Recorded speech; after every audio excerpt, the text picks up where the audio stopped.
Welcome into America's Retirement Headquarters, home of the Retirement Guys Formula and America's Medicare Associates. Securities offered through Peak Brokerage Services, LLC. Advisory services offered through the Retirement Guys Formula, registered investment advisor. America's Retirement Headquarters, America's Medicare Associates, and the Retirement Guys Formula are separate and independent entities from Peak Brokerage Services, LLC.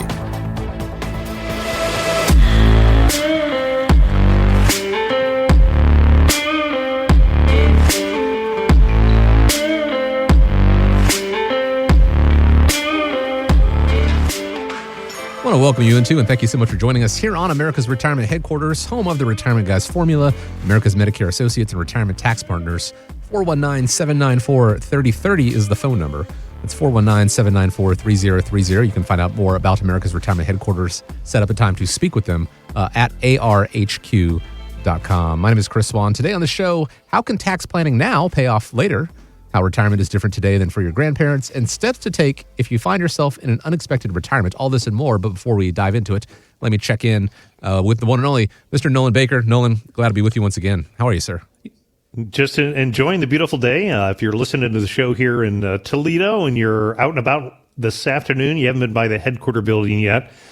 Today, from 3 to 6, we have our car show going on here at America's Retirement Headquarters. Beautiful day to get out. We got a lot of cool cars, clients, and friends and family that are going to be joining us here in the parking lot at America's Retirement Headquarters today from 3 to 6. Also, I know before the show we were talking a little bit, Chris, there that last weekend was graduation for my youngest son at Anthony Wayne. That's right. Up until a couple of months, I don't have any more kids in the Anthony Wayne School District. They're all both alumni. Carter will be heading off to Florida Atlantic University August 9th, going down to college there. And tomorrow we are going to be celebrating his graduation party. So lots of exciting things going around both the headquarters and the home front here at my house. Appreciate you taking time out of your what sounds like a very busy schedule this week, both work and business and home life to spend with the listeners here. But a lot of great milestones to celebrate, and that's the same sort of thing when it comes to retirement. You want to be able to celebrate and enjoy those milestones, hopefully without having to worry about, am I going to be okay in retirement? The team at America's Retirement Headquarters, they can help you out with that. So once again, the website arhq.com. Set up a time or give a call 419-794-3030. Some of the Trump tariffs have been reduced or removed as trade deals have been evolving, but many of them are still in place. So when could we feel their impact on what we buy? Economist Jeremy Siegel tells Fox Business that he's looking at summer and that the Fed, in the meantime, should sit still.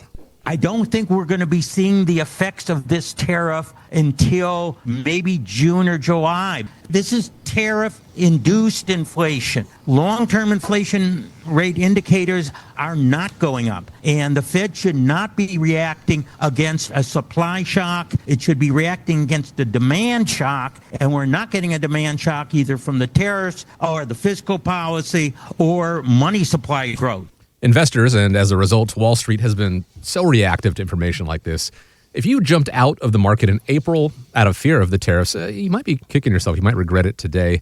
So, Nolan, what advice do you give to clients on when they should change their investment strategy? Yeah, that's a popular topic to know about. When should you change your investment strategy? If you listen to a lot of the news and the media that highlights that, it can get your emotions involved and lead you ultimately to wanting to make more shorter term emotional decisions. So really what I want to do is I kind of want to walk you through when you should change your investment strategy, maybe some of the reasons why, and what it's going to do is it's going to help you avoid making some of those short-term costly decisions. Those people who recently made a change in the beginning of 2025, when the market went down because of the talks of the tariffs, maybe they got out of equities, went into more fixed income. They missed one of the best run-ups that we've seen in the month of May in the stock market, really dating back to the 1950s. So we had a really strong 6% gain in the S&P 500 index. And again, those short-term emotional decisions can lead to long-term pain. But, there are reasons why you should change your investment strategy. And you may be thinking, is my investment strategy still working?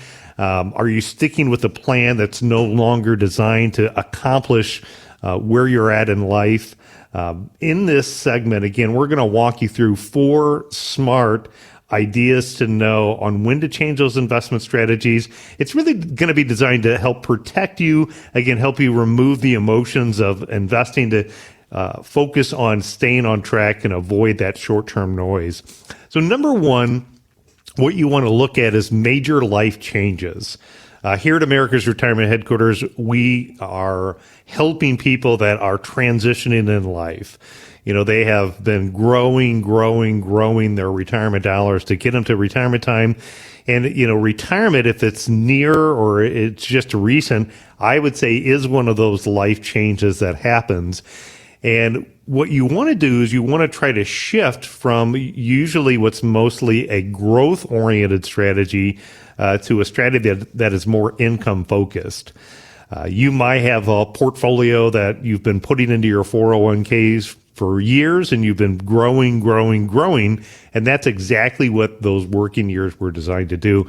You could even be in a target date fund, but with a target date retirement account, what you end up with is a combination between stocks and bonds. It's kind of a set it and forget it approach. And as you transition into retirement time, it's no longer the time to just set it and forget it. What we do is we follow a process. It's called the independent income system. And within the independent income system, what we do is we teach you how to take your dollars that you save for retirement and ultimately put them into a different bucket type of an approach that each account is designed to do a specific thing. If you're not going to get up and go to work every single day, you need to make sure that your money's working as hard as possible. And one of the things that you need to have is you need to have that steady paycheck, right? You've been used to those paychecks that come every 2 weeks or how often you get paid. You want your retirement to get up and go to work for you every day. So you need to have a bucket of money that's designed to provide reliable income. When you think about tariffs and we talk about, inflation, and you look at the long-term impact of what inflation will do for a retiree, it's also going to be important that you have a bucket of money that's designed to provide you some type of an inflation pay raise in the future. That pay raise could come maybe if they reduce what your Social Security payments are, like the government talks about doing in less than 10 years, or just because life gets more expensive. And then you can have a bucket of money, and that bucket of money for the long term can still be your equity part of the portfolio. So if you have these reliable income, pay raise, you have an emergency account, then what happens in the short term in the market really just becomes noise. It doesn't really impact your strategy. When you have all of your money subject to the lottery of the returns of the stock market, that's where your emotions can get more involved in making these shorter term decisions based upon market news. You really want to understand what your withdrawal strategy is and focus on creating that tax efficiently plan when you're looking at life changes. The number 2 reason to consider changing your investment strategy is because market or economic conditions shift. Now, here's what I want you to do. I want you to first take that headline news that has you either, looking for an opportunity or feeling uncomfortable about the market. And what I want you to do is I want you to ask yourself this question: will this matter in 5 years? Because if that headline is not going to matter in 5 years, then it's probably not a reason to change your overall investment approach. When you look at the tariffs and you look at the things that we had talked about for the tariffs, I believe that you can go back to history, going back even to the 1920s, and we can see, what did the market do short term and long term when we have tariffs, right? Short term, the market tended to react more volatile, just like it did this time. But long term, those tariffs had very little impact on the growth of the market over a longer period of time. Again, moving in April to a cash position because of the tariff news made an investor miss out on one of the best markets in May that we've seen, again, dating back to one of the best times since the 1950s, 1957. If you're going to look at using market or economic conditions, what I would encourage you to do is I'd encourage you to have a defined investment strategy that would indicate, why and at what point would you move in or out of the market and adjust. I generally don't recommend that people move all in or all out of the market, because you've got to get it right twice, right? You have to decide when exactly to get out of the market, and then you have to decide when to get into the market. If you're using market or economic conditions as indicators of when to make a change in your investment strategy, what I would recommend that you do is use that on part of the portfolio that allows you to reduce equity, but not go completely out of equity, reduce equity or increase equity exposure. A good example of one of the things that we look at here at America's Retirement Headquarters in our investment committee is looking at the moving averages of the market. If I go to Yahoo Finance, I can look at, say, the S&P 500 index, and then I can look at the 50-day or the 200-day moving average of the market. And in essence, when the market's above the 50 or the 200-day moving average, that could be a positive indicator for the markets in the short term. Where on the flip end of the scale, if the markets are below the 50 or 200-day moving average, that could be a negative short term, meaning that maybe that would be a reason for market conditions to lead you to want to maybe reduce your equity exposure. Number three is a reason to make a change to your portfolio is if your portfolio gets out of balance. What you want to do is you want to know what your target allocation is. A common target allocation that you hear for retirees is like a 60-40 mix. So it would be 60% equities and 40% fixed income. Depending upon, again, what your desired outcome is of your mix, let's say it is the 60-40 is your goal, then when one of the categories gets above or below 5%, that would be an indication of when to do a rebalance and make those investment changes. So if your original plan's 60-40, equities are doing great like they have over the past couple of years. Now your equities are 70 and your fixed income is 30. You're 5% over. In fact, you're 10% over. So that would be a reason why to make those changes and rebalance your portfolio. You can also look at doing that rebalancing at set timeframes.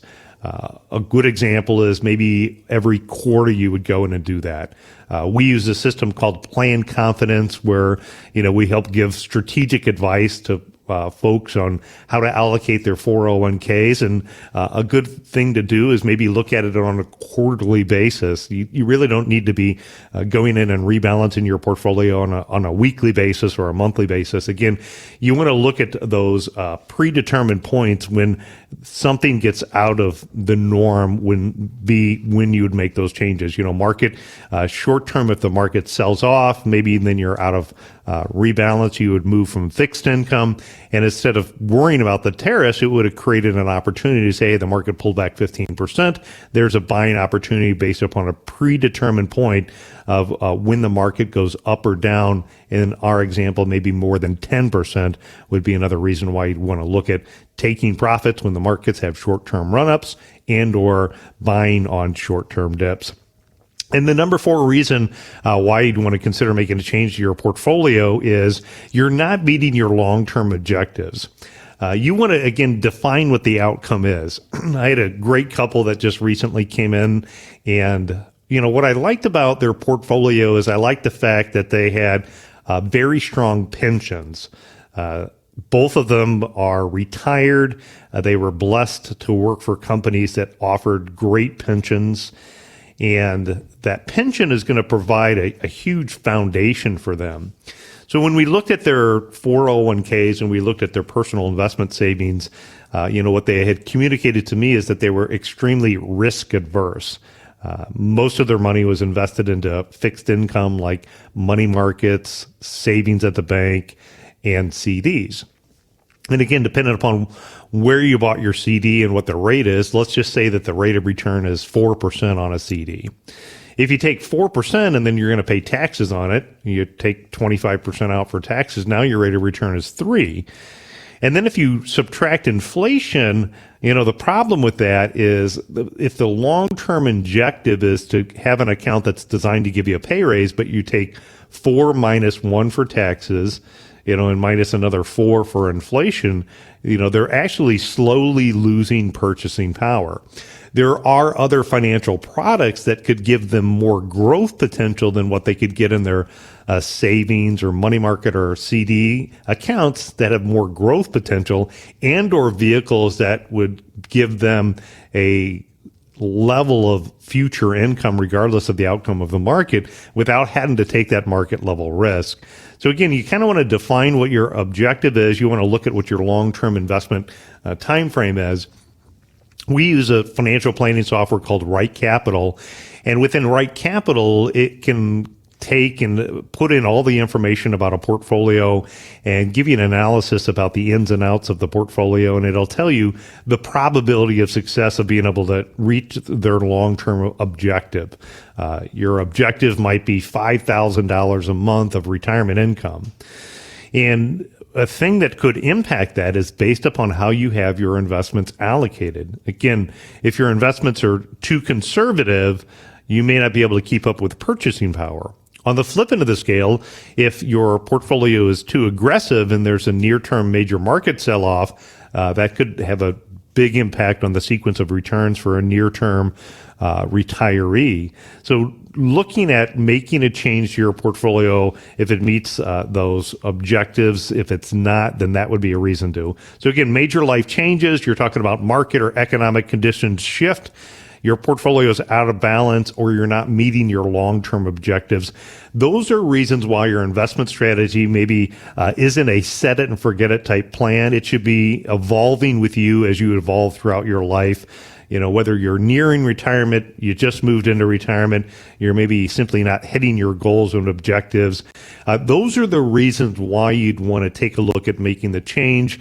And again, when you think about the news headline making you want to make a change to your portfolio, before you do that, ask yourself that question, will this matter in 5 years?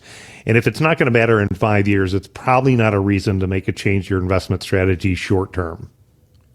And should you find yourself in a scenario where, you know, these all do align and you should make that investment change, understand it's maybe not something that you want to do on your own. Still find a way to take those emotions out of it. The team at America's Retirement Headquarters can help you with that. Take a look at that, better define your personal independent income system, and make those changes accordingly. But it all starts with reaching out, setting up a time to speak with them, 419-794-3030. Or you can go to the website, find out more about the independent income system, and reach out right there at arhq.com. 9 years ago, someone asked country music icon Alan Jackson if he plans to retire soon. And here's what he said. I've told this before, I don't know what I'd retire from. I don't work much now. But I'll just like to do like some of my heroes, like Willie Nelson. They're still working, some of them, and playing as much as they can. And if they get tired, they slow down a little bit. And I'll just probably do the same thing as long as I'm still enjoying it and the fans are still enjoying it. Well, fast forward to now, and the 66-year-old says a nerve illness is actually making it difficult for him to perform. So he is retiring from touring, a final show being planned sometime next year in Nashville. Someone's health is one of the reasons that they may look at a forced retirement. When this happens, whether it is health or other situations, how do you help your clients? Yeah, unexpected retirement can really feel like a setback. But with the right plan, the good news is it becomes an opportunity to live the life really that you wanted on your terms. The key here is three things to do. You want to pause, assess, and plan with intention. So I'm going to walk you through how to apply that to your situation. So if you got into an unexpected retirement, again, I want to walk you through what steps to take so you don't have a blow up on some of the things that we've seen other people with experience in the past. So number one there, we talk about the word pause. And I say pause, don't panic. So what I think you should do is try to avoid taking large withdrawals from your retirement accounts, especially if you're under the age 59 and a half, because then you could be in a situation where you have additional tax penalties because of your age. That income gets stacked on top of your work income, and all of a sudden you get in big trouble. So we've seen people lose their jobs, and they say, "Hey, I just want to cash in my 401k. I'm going to pay off my car, pay off my mortgage, pay off my credit cards, or whatever the case happens to be." And all of a sudden, their retirement accounts wiped out because they paid off some of these debts that they had, and they ended up getting stuck with additional tax bills because of their age, and then they had taxable income as well. And now what they did is they kind of focused on their short-term needs and really destroyed their long-term retirement goals. So you do want to focus on some of your short-term needs. I'm not saying that you can't take withdrawals from retirement accounts, but only take enough to maybe keep you going. Don't take major withdrawals out of your retirement accounts to pay off mortgages or cars or credit cards unless you know what the financial impact of it is going to do to the long-term success of your retirement, as well as having a conversation with your CPA or accountant about the taxes that could be owed on that. Number two, what I want you to do is I want you to assess your financial situation. In our terms, it's called create a financial inventory. In creating the financial inventory, what I want you to do is I want you to have 6 to 12 months of emergency money saved up to cover living expenses. I want you to try to cut out some of those non-essential expenses that you have. I know when we think about maybe kids, because I have one that just graduated high school and, one that graduated college, I think, their needs tend to be a lot higher for birthdays and vacations and maybe what it used to be for our grandparents. And if you have an unexpected job loss, some of those things are going to need to wait, and you got to cut those non-essential things out. If the stock market is close to or at a record high, which here in June of 2025 is about where we're at, consider reducing risk. So if you had an unexpected job loss and you're going to rely upon some of your income in retirement from your investments, and you have an equity-focused plan, which you should if you're growing your assets and you have plenty of time, but now all of a sudden unexpected job loss happens. If the market's at a high point, I want you to consider reducing some of that risk down.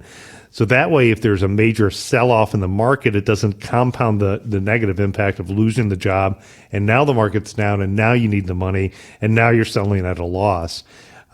Luckily, as of, again, the date of this recording, the market's doing good. But if the market is at a terrible point, and that's one of the reasons maybe you lost your job, you've got to be really careful about changing strategies after a loss already occurred in the market. Number three, what I want you to do is I want you to review your healthcare coverage. When you're reviewing your healthcare coverage, you have the ability, you could reach out to our team here at America's Medicare Associates. Scott, Troy, or Dan could kind of walk you through your different options. But your options are going to fall into two categories. It's going to fall into COBRA, and it's going to fall into the healthcare marketplace. I guess you could say three. And the third choice is do nothing and don't get healthcare coverage. I would say I would avoid that. Again, 30 years of experience. I can think of a situation where a gentleman unfortunately lost his job earlier than expected, was in a situation where they had pretty decent health, really hadn't had any health issues that came up along the way, decided that they would just not get health insurance until they got to Medicare age at the age of 65. Unfortunately, in that situation, the husband got cancer, and as we know, with medical bills, I think it accumulated a $500,000, and unfortunately, he passed away. And so what the hospital did is the hospital ended up suing the wife in that situation and just created a major financial strain.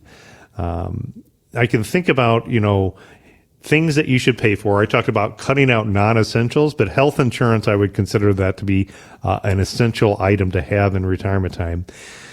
You can get COBRA insurance, or you also have the ability where you could go through the affordable health care. Under affordable health care, navigating the marketplace that's out there and deciding a plan that meets your needs as well. And then the fourth thing I want you to do is I want you to stress test the impact of withdrawals on your long-term plan. So if the plan's unexpected, go back into that 401k planning software, or if they don't offer it, use something like Right Capital, or in the financial planning, retirement planning, start to take a look at what withdrawals look like if you started taking withdrawals now and decided maybe you didn't want to go back to work. You might actually be pleasantly surprised that you're already in a situation that this, what seemed like a setback, now turns into an opportunity that you have the ability where you can retire early, more on your terms. I know of another individual that was looking to retire in probably 2 or 3 years from now. Their company decided to close the business here in Toledo, and their option was to move to a different state. or go ahead and take a severance package. And, when we ran the numbers, they were able to take the severance package, and by doing so, they were able to actually get into retirement time 2, 1, 3 years earlier than what they previously did. Again, stress testing the impact of those withdrawals will tell you what your long-term goals of success are. I believe that you want to kind of have about a 90% probability of success when you're confident about moving into retirement time. Those can be the couple of different areas when you're taking a look at how to figure out steps to take for an unexpected retirement. And of course, we hope that's not a situation you find yourself in where you're forced into retirement before you're ready for it, whether it is a health situation, whether it is a job situation. But as the Boy Scouts say, and as something that the team at America's Retirement Headquarters really holds true, is you want to be prepared just in case. Think of it like a fire extinguisher you've got. You don't want to use it necessarily, but if the situation arises, you are grateful for it. Having that plan in place, the team at America's Retirement Headquarters can help you create and revamp it as time goes on by giving a call, setting up a time to speak with them. 419-794-3030. Things have also changed when it comes to retirement planning. Nolan, can you tell us how it's, quite frankly, not your grandparents' retirement anymore? Yeah, I love it. After 24 years of being on Toledo's largest talk station here on the radio, we've talked about the fact of retirement is not like it used to be, and it's really not your grandparents' retirement. You can't really use their playbook, if you will, for figuring out how to position your own individual retirement. I mean, it's good to learn lessons. I know I've learned a lot of lessons from my dad and my grandparents as well, and those life lessons are also very valuable. But in this segment, really what I want to do is I want to talk to you about 4 key ways retirement today is completely different. We're going to walk you through some of the pros and cons and what you need to know to really make sure that your plan is adapted to where you're at today in your journey. Number one, what you'd want to look at is people are living a lot longer. So you're going to want to expect to have a longer retirement. The risk that we're talking about here is called longevity risk. And there are ways that you can address longevity risk. And a couple of ways that you can address longevity risk is annuities would be one common example. Annuity is an insurance contract, and there's different types of annuities. There's, again, complete segments that we have on annuities talking about the pros and cons and ins and outs. But essentially, you have a contract with an insurance company that's designed to provide something guaranteed by that insurance company. And one of the things that you can do is you can get an income payment. That income payment could be either for a set period of time. It could be a period for the rest of your lifetime. If you're married, it could even have the option of having a joint payout for both of your lifetimes as well. So one of the ways that you can address longevity is you can get some insurance to insure against that type of risk. The second way that you can do that is focus on the income producing assets of your investments. As an example, in retirement time, not just having growth oriented stocks, focusing maybe more on dividend paying stocks. So if you have dividends, they tend to be more predictable than the ups and downs of the daily noise of the stock market. And in addressing longevity risk, one of the cornerstones of your retirement is going to be Social Security. There's a large percentage of people that just claim Social Security right away at retirement time and, take it before what's considered their full retirement age. You can even get a higher benefit if you delay taking Social Security to the age 70. But the great thing about Social Security, and I know Social Security is in big trouble, and it's broke like most of the other parts of the government, but Social Security is a contractual governmental guarantee that you're going to get this amount of money, and they're going to pay that income for you for the rest of the lifetime. And it's inflation adjusted income as well. So making the right decision and maybe sometimes consider delaying Social Security can be a good way to help you with your longevity risk. And then also to deal with longevity risk is being too conservative. I talked in an earlier segment about clients who were very risk adverse and had chose to put the majority of their money into fixed income investments like money markets and CDs. And although that gave you peace of mind on your statement, when you subtract the amount of money that they're going to pay in taxes and inflation, they're actually slowly losing money, which for longevity risk does not work in their favor. So number two is pensions versus your personal savings. My grandparents used to go work at a company. You'd work there for 20, 30 years. You'd retire. They'd give you a pension that lasts the rest of your lifetime. Usually included some benefit for your spouse if you passed away earlier. Being here almost at 50 years old, for my generation and younger, pensions are a thing of the past. But the nice thing about pensions is, the pension for our grandparents would protect, in many cases, what they needed to live off of for their basic income needs. I think those same principles apply today as they did for our grandparents. Investors today, or retirees today, are really forced into saving for themselves in a 401k or an IRA. And so when you move into retirement time, what you want to do is you want to look at protecting that minimum monthly income needs with non-market risk investments. So you want to have enough reliable income that says, if the stock market doesn't go up or down, it doesn't have a big impact to the outcome of your monthly income needs. So shifting those risky assets to things that provide more predictable income. Again, example of that is you can use annuities that provide lifetime income benefits, have more dividend-focused investments. And if you don't want to do that, then what I would recommend is to at least have like a 5-year bucket of money worth of backup plan. So if you need $1,000 a month out of your retirement account, you want to have $60,000 set aside in an account that's not subject to the lottery of the returns of the stock market. And why I say that is because at some point the market will go down. And if you're pulling $1,000 a month out of your investments in a declining market, you don't want to be selling off your investments when the market's going down. So in a declining market, you can shift withdrawals over to that backup account, not being forced to sell your investments where they're temporarily down. In this case, 5 years, I think, would give you a pretty good probability of success that the market should recover. And again, you can adjust your withdrawal strategies, not selling when the market's down. Number three, I think technology has improved dramatically in this industry, and that's a good thing to help you become a more educated investor. In the good old days, I used to have to pull open the local newspaper and look at the price of stocks and figure it out. Or if I wanted to figure out fees and expenses and performances, I'd have to look through a couple 100-page prospectus and go to multiple different places. It was a long process to be able to figure out the ins and outs of a portfolio. Today with technology, we can find out how optimized an account is. Is an account put together and constructed in a way that mathematically gives them the greatest odds in their favor to achieve the outcomes that they want to do. With technology, we can instantaneously stress test the plan that says, what would be the impact if I paid off my mortgage? What would be the impact if I took Social Security later versus early? What would be the impact of a market decline? What would be the impact of, my loved one or me going into a nursing home? And we can instantaneously, see what those results are because of technology. So retirement planning is very much improved today.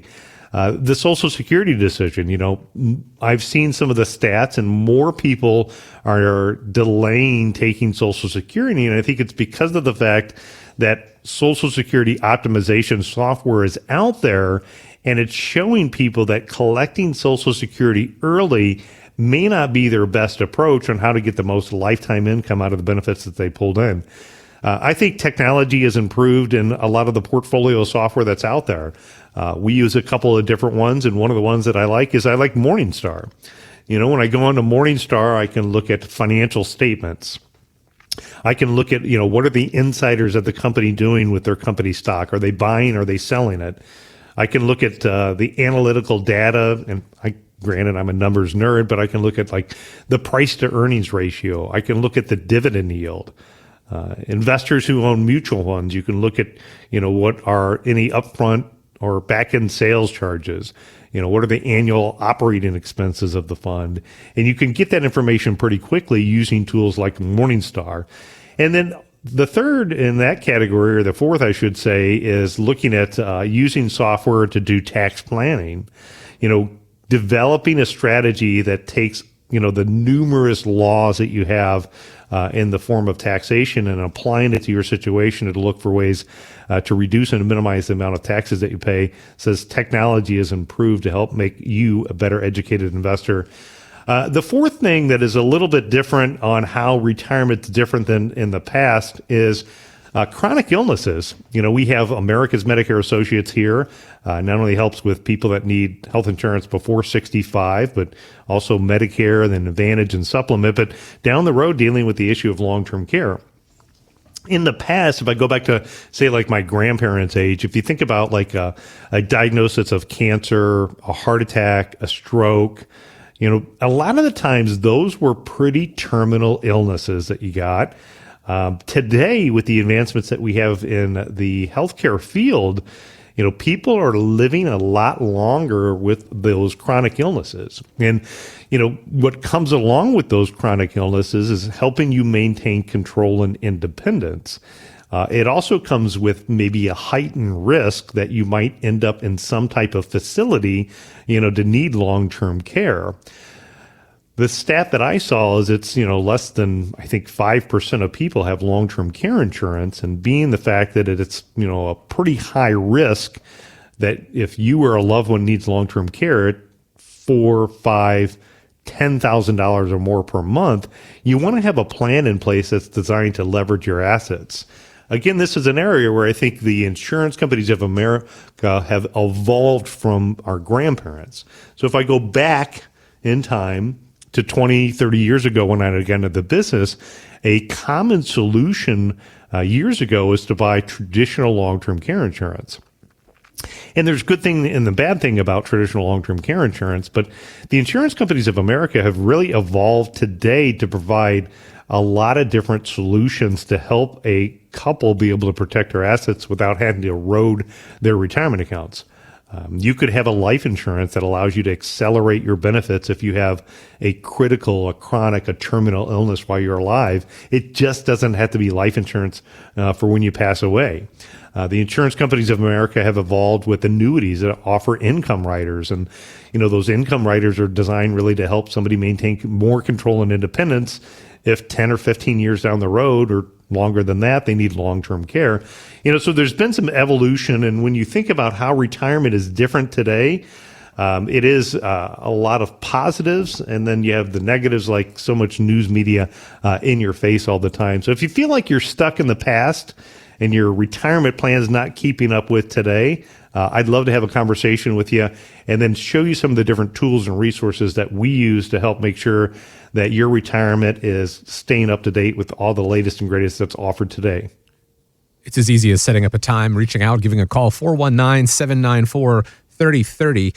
There are certain things, I think, challenges that we face these days in retirement that your parents, your grandparents probably weren't even on the table, probably hadn't even considered. Perhaps you have not considered them yourselves, but now is a great time to go ahead and get some answers, get a little bit of clarity to those questions you may have towards your retirement. Once again, reach out, 419-794-3030 to set up a time to speak with the team at America's Retirement Headquarters, or go online to arhq.com. What's the third most common mistake people make as they plan for retirement? Oh, an article that I read recently said it is failing to factor in taxes, but this could be complicated if we try to figure it out on our own. Nolan, can you give us some examples of how tax planning now can pay off later? Yeah, you've worked hard, saving and accumulating your money to get to retirement point. And you've probably spent a lot of time in figuring out the investment asset allocation, figuring out, what type of products to own to achieve your goals and objectives. But, one of the biggest threats to your retirement success is taxes. And so that's why tax planning now can really pay off later in life. In this segment, really, I'm going to walk you through 6 smart tax strategies that can help you get more of what you've earned, keep more of what you've earned, reduce that tax bill, stretch your retirement income even further. And they're not loopholes. They're just really smart legal moves that the wealthy have been using for years. We have here at America's Retirement Headquarters, one of our companies is called Retirement Tax Partners. And so with Retirement Tax Partners, Danny's been very actively involved in helping our clients create what-if tax analysis. In essence, what they do is they take their tax return from last year and we look at, what is the tax return going to look like this year? And then we say, what are the possible steps that we could do to try to help reduce and minimize the taxes that family's either going to pay that year or some point in the future. So here's 6 takeaways that I have noticed as we've gone through doing these tax what-if analysis for our clients is, number 1, consider making Roth contributions into your 401k. Working with hundreds of families and helping hundreds of families retire over the years, I would tell you that a general trend of my retired clients that are what I would consider to be financially successful are clients who have saved well for the future. So they're out there in their early years.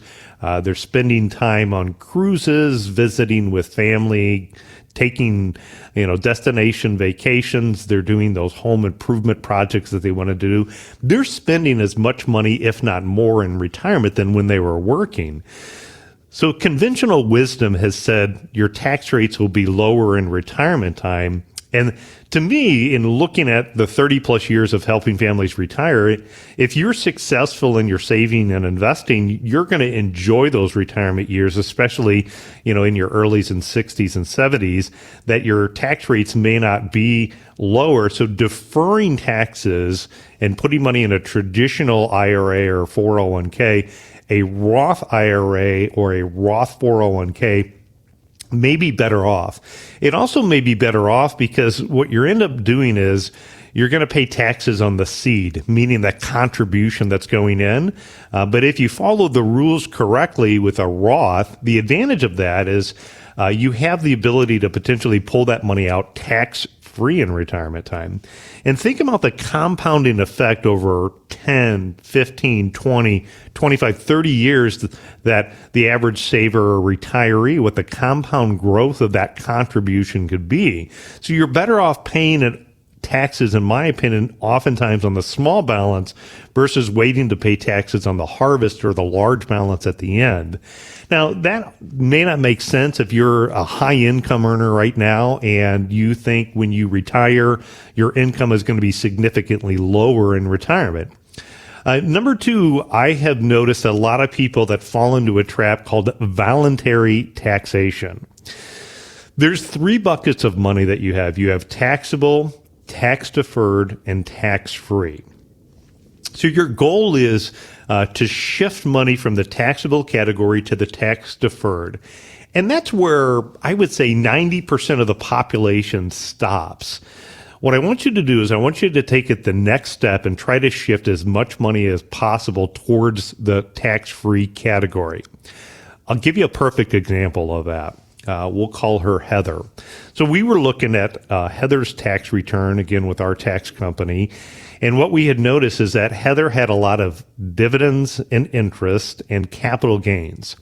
Now, at the end of the day, the reason that you invest is to generate income, to generate profit. So again, profits and income are a good thing, right? But the reality is how that money was invested, she's not using it right now. She's going to use it in probably 5 or 10 years when she retires. So even though she's not spending the money because it's in a fully taxable account, those capital gains and also the dividends and interest were showing up on her tax return. And every year the government was asking her to pay 22% in federal taxes on that income, even though that she wasn't using it. Instead, what she could do is she could take and look at shifting that money into other categories that could provide either tax deferred or tax free benefits. So as an example, a fully taxable money market account, depending upon what the goals are, utilizing something like a municipal bond could provide some federal tax-free benefits. Making sure that they're making contributions every year into the Roth IRA could shift money and get more money over into the tax-free category. Deferring taxes to later can help get compound growth. So I want you to, number 2 is to avoid voluntary taxation. If you don't know if you're paying voluntary taxation, if you look on your tax return, you're looking at that first page, you're looking for dividends, interest, capital gains. Those are the items that you maybe have a little bit more control over of how to position those assets in account that can be a better outcome to reduce your taxes. Number 3 is you want to think about the timing of withdrawals for purchases. Common theme of somebody that is successful in retirement, in my opinion, is somebody who doesn't have debt, right? They don't have a mortgage. You may be thinking, I'm getting ready to retire. I'm just going to take a withdrawal from my 401k or my IRA. I'm going to pay off my mortgage. But what you don't understand is that the withdrawal that you take from your retirement account in a traditional tax-deferred 401k or an IRA, that income is going to be stacked on your other income that you have, like your work income. That ultimately could push you into a higher tax bracket. In addition to that, depending upon when you're going to get your health insurance, if you get health insurance before the age of 65, under the Affordable Health Care, depending upon what you take out with withdrawals from retirement accounts, that can be considered fully countable income to determine if you get a credit or what your health care cost is under Affordable Health Care. If you're over 65 and you're on Medicare, if your withdrawals go too high, you can face an excess Medicare premium, and you're known as IRMA. Taxation of your Medicare benefits go up as well. So you got to be careful on how to take the money out. You may be better off paying off the mortgage. I conceptually agree with that concept, but instead of paying it off all in 1 year, maybe working with a CPA or a tax professional, maybe it's better off to pay it off over 2 or 3 years, knowing how that impacts your overall large purchase or your large payoff that you're looking to accomplish. So run the numbers before you just take a big withdrawal. Talk to your accountant or CPA.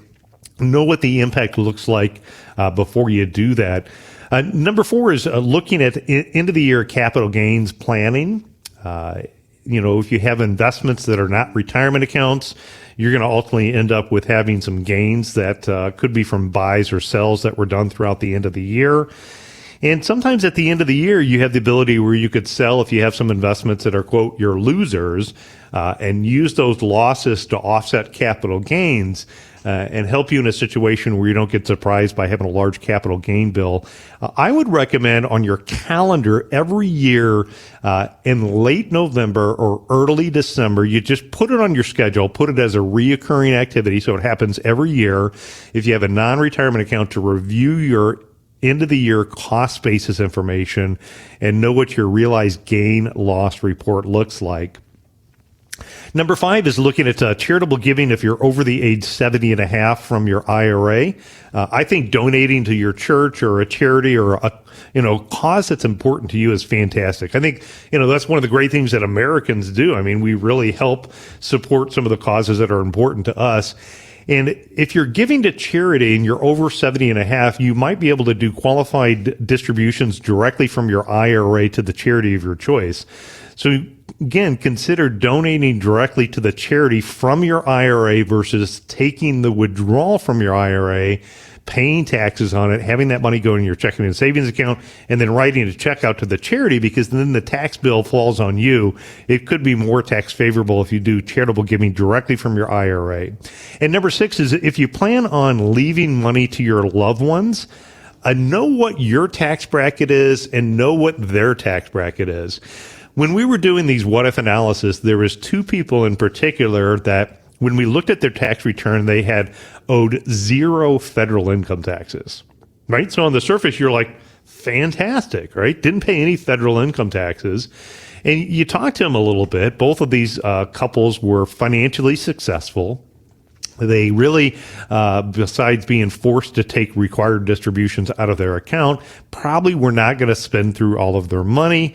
Their then goals really have kind of shifted to helping out their kids and grandkids. And they know that most likely, unless there's some type of major healthcare expense, that they're going to leave a legacy to their loved one.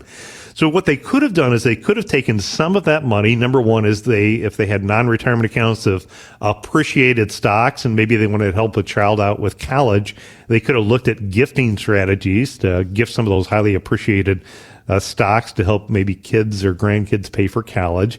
Or in their situation, both of them paying zero in taxes, if their kids are not going to inherit money at a 0% tax rate, which most likely is the cause and case, then they may want to consider doing some Roth conversions and finding out how much money they can convert while they're in a lower tax bracket than what their kids would do when they inherit it as well. So tax planning now can pay off for you in the long run. Again, you probably just got your taxes finished. You probably put them in the drawer. You put them in the box. You put it in the attic. You put it down in the crawl space. You put it away. But this is an area, I'm telling you, that we've seen real life examples of people doing these what if analysis, that tax planning now can pay off later. It's worth your time to take an hour and get a tax what if analysis done by our tax team at Retirement Tax Partners. As the saying goes, an ounce of prevention is worth a pound of cure. Taking the time now to plan for the years ahead can really benefit you as far as paying less in taxes. You can have that what-if analysis run by the team at Retirement Tax Partners by reaching out right now, 419-794-3030 to schedule the time. Once again, that's 419-794-3030. Or go to the website to find out more about the entire team and set up a time right there at ARHQ.com. America's Retirement Headquarters is located at 1700 Woodlands Drive in Maumee, Ohio. You can reach them by calling 419-794-3030 or online at americasretirementheadquarters.com. Exposure to ideas and financial vehicles discussed should not be considered investment advice or recommendation to buy or sell any financial vehicle. Investments can fluctuate and when redeemed may be worth more or less than when originally invested. Nolan Baker is not affiliated with nor endorsed by the Social Security Administration or any other government agency and does not provide legal or tax advice. Please consult with your attorney, accountant, and or tax advisor for advice concerning your particular circumstance. Annuity guarantees rely solely on the financial strength and claims paying ability of the issuing insurance company. By contacting us, you may be provided with information about insurance and annuity products offered through Nolan Baker, Ohio Insurance License Number 27787.